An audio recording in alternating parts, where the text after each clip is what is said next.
Scion's XB is one of those. Like the Honda Element, you either get it or you scrunch up your face every time you see one. But with the market this car is aimed at, it better have a good tech message. Let's go find out. The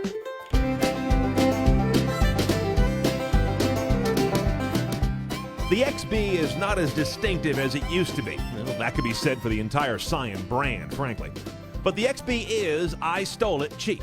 And it's got a pretty cavernous cargo bay that gets flat and real usable in a hurry.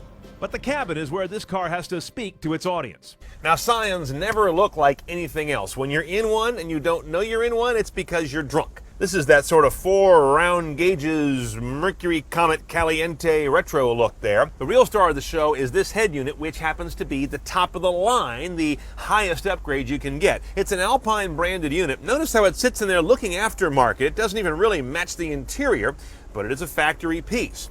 Touchscreen, though it's a small touchscreen, what is that? 4 inches or so? That may be the smallest left in the industry in terms of factory installed. If it was much smaller, you wouldn't be able to utilize these on-screen buttons, but they're just big enough and hittable enough that it's okay. And the touch response is quite good.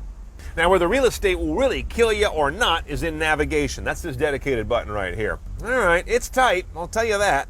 But I gotta give them some credit. I have seen much more expensive units in much more expensive cars that didn't look that well rendered. But boy, that's not a lot of space to get your eyes wrapped around the world outside. And while the touch response is pretty crisp, the rendering and redrawing kind of isn't. This system is not hard drive based, neither for the nav nor for music storage, so nothing that fancy going on here. Again, it's a low cost option, which we'll talk about later, so I'm not knocking off too many points for what features it doesn't have. Destination entry is really straightforward. This is a stripped down, simple interface. Predictive text, as you can see, and it works pretty well. Not a lot of options on this system. You're not going to find a lot of elaborate waypoint settings. You're not going to find live traffic on here. Again, though, cheap option. Your audio input sources are fairly good. Here on FM, you see I've got an HD button right there. So you can turn HD radio on and off. Has HD radio, that in itself puts it ahead of many cars that cost a lot more.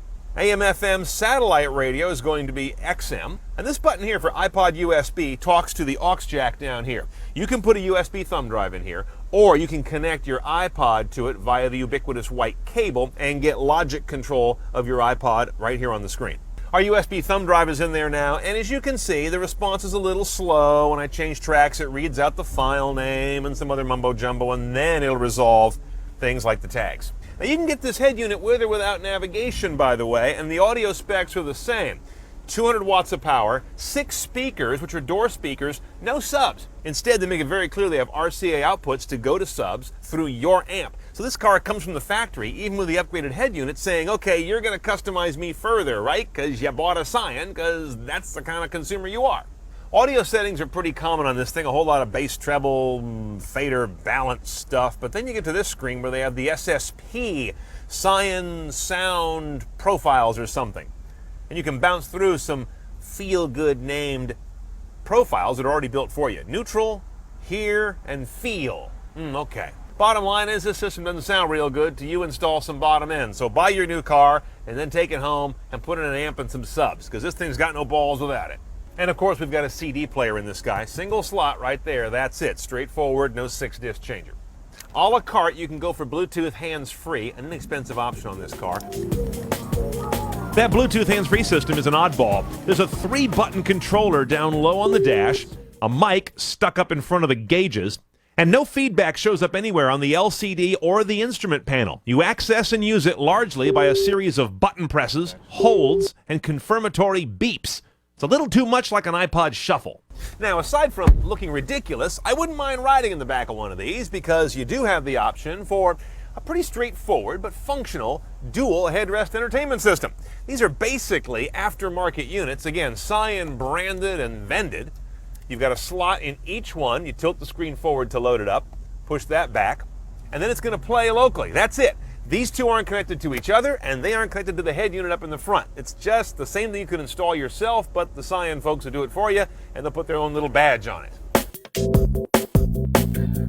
A 2.4-liter inline-4 engine lives under the stubby hood, coupled to a 5-speed manual or an optional and rather antique 4-speed automatic. We had the auto, and it drove me nuts, hunting between top and third gear all the time. That's $950 I will keep in my pocket. That said, there is a manual shifting gate on the slush box to more sanely send your 158 horsepower and 162 foot-pounds of torque to the front wheels. MPG is 22-26 with either gearbox. Let's price our XB. About $17,000 base, add $1,000 for an automatic transmission. $450 for the Alpine sound, $1,200 for Alpine with navigation. Told you it was cheap. Back seat, headrest, the dual DVDs, $1,600 more. You just can't spend a lot on this guy.